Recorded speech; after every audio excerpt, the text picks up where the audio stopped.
1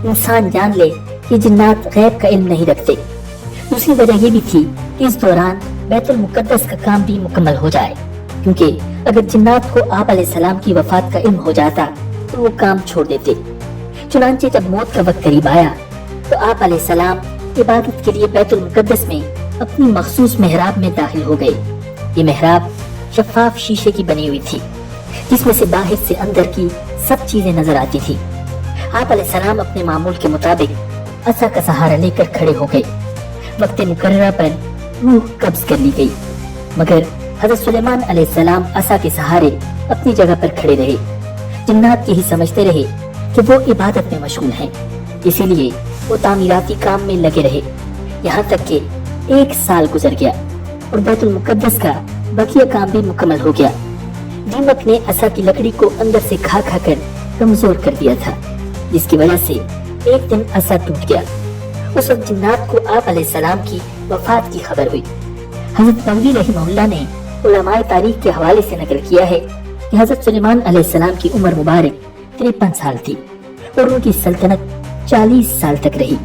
انہوں نے 13 سال کی عمر میں سلطنت کا کام سنبھال لیا تھا اور بادشاہت کے 4تھے سال بیت المقدس کی تعمیر شروع کی۔ جب حضرت سلیمان علیہ السلام فوت ہوئے تو شیطان یہودیوں نے کہا کہ سیدنا سلیمان علیہ السلام تو یہ سب کچھ جادو کے زور پر کرتے تھے، اور اس کی دلیل یہ پیش کی کہ سلیمان علیہ السلام کے دفتر میں جادو کی بے شمار کتابیں موجود ہیں۔ دراصل جب حضرت سلیمان علیہ السلام کے زمانے میں بنی اسرائیل جادو سیکھنے میں مشغول ہوئے تو آپ علیہ السلام نے ان کو اس سے روکا اور ان کی کتابیں لے کر اپنی کرسی کے نیچے دفن کر دی۔ مگر یہودیوں کا ابھی تک یہی عقیدہ ہے کہ سلیمان علیہ السلام ایک جادوگر تھے جنہوں نے ہاروت ماروت نامی 2 فرشتوں سے جادو کا علم سیکھ رکھا تھا، اور اس جادو کے ہی زور پر وہ اپنی سلطنت کا انتظام چلا رہے تھے۔